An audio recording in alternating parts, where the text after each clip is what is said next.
પવનસિંહ વ્લોગમાં ફરી તમારું હાર્દિક સ્વાગત કરું છું। તો આજે આપણે જવાના છે સુરતના કામરેજ તાલુકામાં આવેલું બોધાન ગામ, જ્યાં ગલતેશ્વર મહાદેવ મંદિર આવેલું છે અને આ મંદિરનો તાપી પુરાણમાં પણ ઇતિહાસ છે। તો ચાલો મિત્રો, આપણે મહાદેવના દર્શન કરીએ અને ત્યાંનો ઇતિહાસ પણ જાણીએ।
સુરત જિલ્લાના કામરેજ તાલુકામાં આવેલું ટીંબી ગામ વર્ષો જૂનું ગલતેશ્વર મહાદેવનું મંદિર આવેલું છે।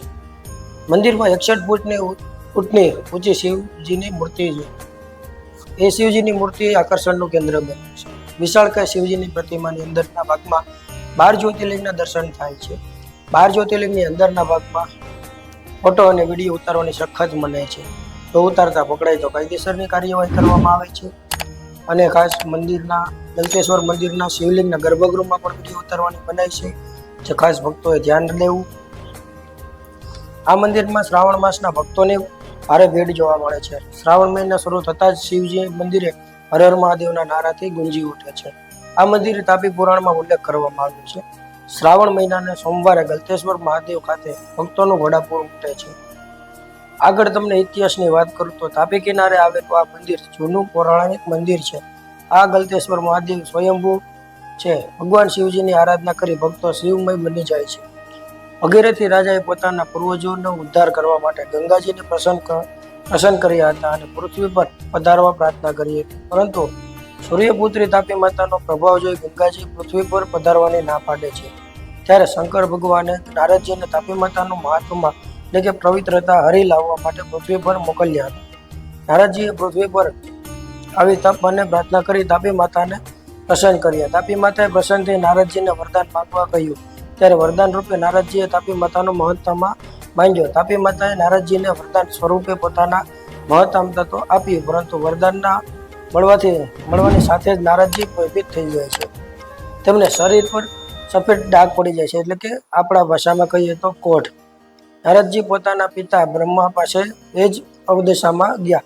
બ્રહ્માએ નિશ્ચિત બાળકને મોટું જોવા પણ ના પાડી દીધી અને સમાધિમાં લીન થઈ ગયા। નારદજી મનોવંત પછી શંકર ભગવાન પાસે ગયા અને બધી હકીકત શ્રી ભોળાનાથ નારદજીને ફરીથી તપ કરવા જણાવ્યું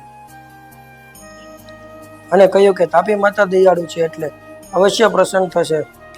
તપ કરી ગંગા મૈયાને આહવાન કર્યું। નારદજીને તપ પ્રભાવથી ગંગાજી પ્રગટ થયા અને તાપી માતા પણ પ્રગટ થાય છે। પરિણામે નારદજી પણ રોગમુક્ત થયા। ત્યારે રોગમુક્ત થતા હર્ષ બિંદુ પડે છે, તે બાણ બને છે અને ત્યાં ગલતેશ્વર મહાદેવની સ્થાપના કરવામાં આવે છે, જ્યાં ત્રિવેણી નદી નારદી ગંગા, ગોમતી ગંગા અને સૂર્યપુત્રી તાપી માતાનો સંગમ થાય છે। એટલે આ જગ્યાએ ત્રિવેણી સંગમ પણ છે। એટલે આ તીર્થધામને નાસિક ત્રંબકેશ્વર જેટલું માન આપવામાં આવે છે, જેની ઉલ્લેખ તાપી પુરાણમાં કરવામાં આવેલો છે।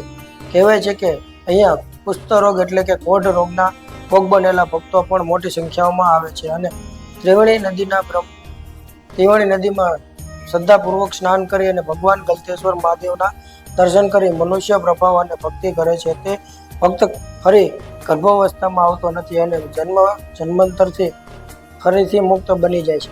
મહાસુદ પૂનમના દિવસે નારદજીને પૂર્ણ મનોબળ પ્રાપ્ત કર્યું હતું અને તેથી જ મહાસુદ પૂનમના દિવસે તાપી માતાનું સ્નાન કરી ભક્તો મહાન પુણ્ય હાસિલ કરે છે। મંદિરના ટ્રસ્ટ દ્વારા ભક્તો માટે ઘણી સેવાઓ અહીં પૂરી પાડવામાં આવે છે। દરરોજ ભક્તો માટે ભંડારો ચાલુ રહે છે, જેમાં ભક્તો વિનામૂલ્યે ભોજનનો લાભ લે છે અને સિનિયર સિટીઝન અથવા વિકલાંગ ભક્તો માટે પણ અહીં વ્હીલચેરની સેવા પૂરી પાડવામાં આવે છે, જેથી ભક્તો શાંતિપૂર્વક દર્શન કરી શકે. મંદિરની બિલકુલ બાજુમાં 19 ગામનો સ્મશાન ભૂમિ આવેલી છે. આ ટ્રસ્ટ આદિવાસી વિનામૂલ્યે અગ્નિ સંસ્કાર કરવા સેવા પૂરી પાડી રહી છે.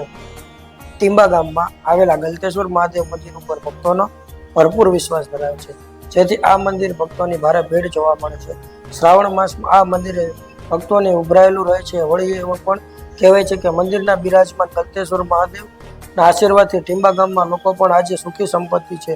ત્યારે ટીંબા ગામજનોનો પણ આ મંદિરમાં ભરપૂર આસ્થા ધરાવે છે. તો મિત્રો, આ હતો મંદિરનો ઇતિહાસ. તો આવા જ નવા વિડીયો જોવા માટે અમારી નરવણસિંહ યુટ્યુબ ચેનલને લાઇક કરજો, શેર કરજો અને કોમેન્ટ કરજો. અને તમે જો સુરતની આજુબાજુના એરિયામાં રહેતા હોય તો ગલતેશ્વર મહાદેવના ગલતેશ્વર મહાદેવ મંદિરના તમને દર્શન કરાવ્યા. કેવો લાગ્યો અમારો નવો? તો મિત્રો, આવા જ નવા વિડીયો જોવા માટે અમારી નરવણસિંહ યુટ્યુબ ચેનલને સબસ્ક્રાઇબ કરજો.